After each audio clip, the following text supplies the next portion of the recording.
Good morning. મારું નામ અક્ષરા છે. હું આજ વર્ક કરું છું. ડ્રોઈંગ ડાયરેક્ટરનું મારું લેવલ છે. મારી વાત કરું તો હું તો કામ તો બધું કરું જ છું અને વેસ્ટેજ મળ્યા પહેલાંથી હું કામ કરતી જ છે. તમારે તો બધા એટલું સારું છે કે તમારે તમારા હસબન્ડનું બધું કામ કરવા માટેનું બધું સપોર્ટ છે.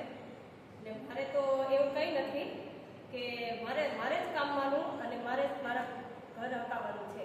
મારે 2 બચ્ચા છે, 2 બાબા છે. એક 9 વર્ષનો છે, એક 7 વર્ષનો છે. એનું બધું ભણતર એ બધું મારે જ જોવાનું છે. માનો કે એને અત્યારમાં 7 વાગે સ્કૂલે વયા જાય એટલે બપોરે 1 વાગે આવે. ત્યાં લગીમાં હું કંઈક મારું કામ કરું છું, એ કરવા જાઉં છું અને કામ કરી અને એ આવે એ પહેલાં હું ઘરે વહી આવું છું. ત્યારબાદ પછી હું થોડુંક વેસ્ટેજ માટે ટાઈમ કાઢું છું અને બાકી તો બીજું જે કંઈ મને થોડું ઘણું બીજું કામ મળી રહે એ કરું છું. બાકી પહેલાં હું કામ કરતી કારખાનામાં ડુંગળીના ને એના. તો ત્યારે 9 વાગે જવાનું, ત્યારે અમારી ફેમિલી બધી સાથે રહેતી. 9 વાગે જવાનું, સાંજે 6:30 આવવાનું. પછી લસણમાં તો એવું હોય કે આપણે સવારે જઈએ ને ત્યારથી એના કામમાં આપણને લગાવે એટલે એવું સ્ટ્રોંગ લસણ હોય કે આપણે જ્યારે કામ કરવા મળીએ ત્યારે આંખું બળે, પછી કામ ન કરી શકીએ, આંખોમાંથી આંસુ વહ્યા જાય. અને બપોરે જમવા બેસીએ ત્યારે આંખમાં ટીપા નાખવાના, ત્યારબાદ પછી આપણે જમી શકીએ. અને ત્યાંથી કામ કરીને ઘરે આવીએ તો પહેલાં આંખમાં ટીપા નાખવા પડે છે, આંખ સોજી જાય છે. પછી કેળા લઈ આવું હું અને એ રાખી મેકું ઘરમાં અને એની છાલું કાઢી અને પહેલાં આવીને આંખો ઉપર મેકું. ત્યારબાદ પછી મને દેખાય તો થોડુંક થાય, ત્યારબાદ હું રસોઈ બનાવું. અને ત્યારે તો માનો કે મારા છોકરાની ઉંમર મોટા છોકરાની 9 મહિનાની હતી અને કામ તો હું પહેલેથી જ કરું છું અને અત્યારે કામ તો ચાલુ જ છે. મારે સપોર્ટ બધાયનો છે, સપોર્ટ કોઈનો નથી એવું નથી. મને કોઈ કંઈ બહાર જવાની ઇવેન્ટની કે કોઈ મિટિંગની મને કોઈ ના નથી પાડતું. પણ કહેવાનો મતલબ એટલો જ છે કે કામ ગમે ત્યાં કરો, સ્ટ્રગલ તો કરવું જ પડે છે અને મુશ્કેલ તો બધી આવે જ છે. પછી કદાચ તમે ગમે એ કામ કરો, ઘરનું કરો કે પછી બહારનું કરો.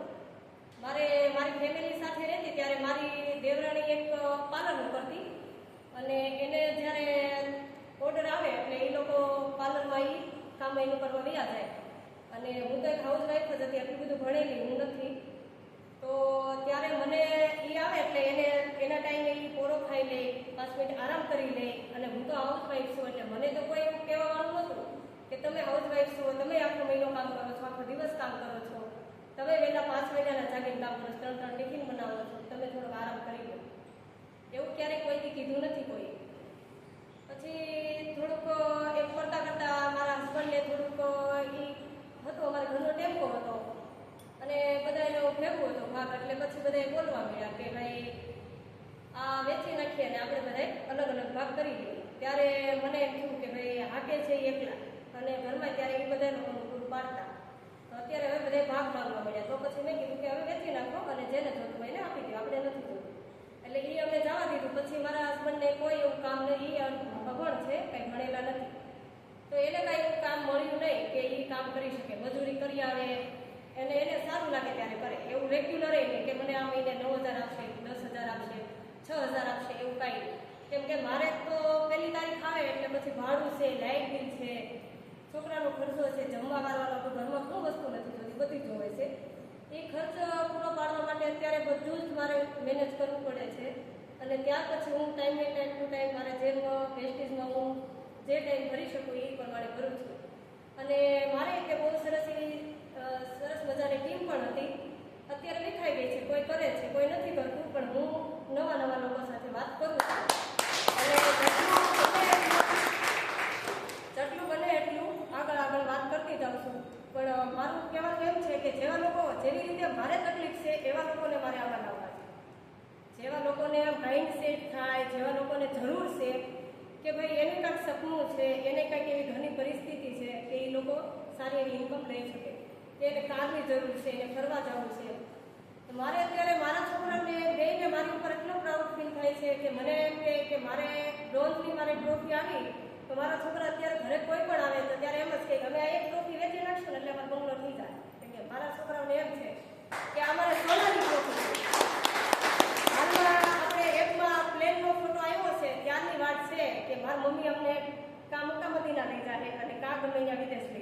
હાલમાં હરખ પહેલાથી પૂછવાનું આપણે ક્યારે જવાનું છે, આપણે ક્યારે જવાનું છે.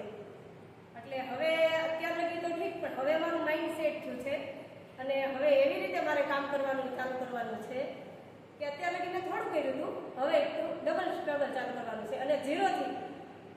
અને ક્યાંય એવું કામ નથી, આપણે ગમે ત્યાં કામ કરીએ છીએ તો આપણે ત્યાં કામ કરવા જઈએ એટલે ત્યાં અમને પહેલેથી રાખી દઈએ. આપણને જે આવડતું હોય ત્યાંનો મેં કે માનો કે મને પ્યાજના કારખાનામાંથી મને કામ આવડે છે તો શૂટિંગ કરતા આવડે છે, પછી એના માલમાં મને ખબર પડે છે. હવે હું અમુક સમય ત્યાં જવાનું બંધ કરી દઉં એટલે મને ન્યાનો રાખે, ત્યાં મને ઠેલા હારવામાં રાખી દે, કંઈક સફાઈમાં રાખી દે, એવામાં રાખી દે. અને આપણું વેસ્ટેજ એવું છે કે આપણે બ્રોડ ડાયરેક્ટર લેવલ ઉપર પહોંચી જઈએ અને પછી પાછા જો થોડોક સમય બંધ કરીએ કે એવું કંઈક સમય આવ્યો હોય તો વેસ્ટેજ એવું બંધ કરતું નથી. તમારું બ્રોડ ડાયરેક્ટરનું લેવલ હોય તો તમે ન્યા રહ્યો છો, ત્યાંથી તમને એ લોકો નીચે નથી લાગી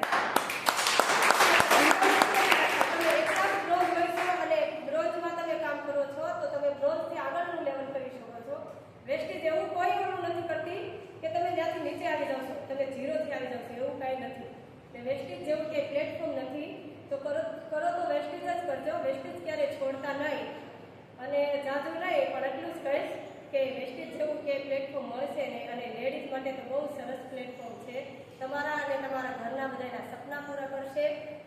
અને આગળ જતાં થોડુંક અત્યારે તો બધું કેવું આવશે, બધા બોલશે, બધા નેગેટિવ લોકો આવશે, કોઈ પોઝિટિવ નહીં આવે. બાકી હા એક કામ કરજો અને પૂછજો ખાલી કે અમારે એટલું કામ છે તમે આવજો, નહીં આવે કોઈ દી ન આવે. બાકી તમારે એકવાર સારું થઈ જાય ત્યારે બોલાવાય નહીં જવા પડે, તમે થોડીસી નહીં દેવી પડે, હાથ કે લાવીને લેતી બેસી જાય. એટલે આ બધો સમય છે, સમયની માંગ છે કે તમારી પાસે હોય તો બધાને કામ છે, બાકી કોઈને તમારું કોઈ કામ નથી. હું એક આમાં કાંઈ મેં જોયું નહોતું, પ્લાનિંગ પણ ખૂબ નહોતો સાંભળ્યો અને કામેથી આવી અને મારા પ્લાન મને પ્લાન બતાવવા આવ્યા ત્યારે એણે કીધું કે આમાં છે ને હાઉસ પણ મળે છે. ત્યારે મારું માઇન્ડ સેટ થયું કે આમાંથી મારે કાંઈ ને ઘરનું ઘર જોતું છે, કેમ કે હું અત્યારે ભાડાના મકાનમાં રહું છું. માઇન્ડ સેટિંગ આવે છે, 7-8 મહિના થયા હોય, છોકરાઓને દોસ્તારો મળે, આપણને હજી આડોશ પાડોશમાં ગમે ત્યાં ખાલી ખરા. એટલે એવા હું 9 વર્ષના મોવામાં રહું છું, ત્યારની કરું છું. એટલે મારું એક જ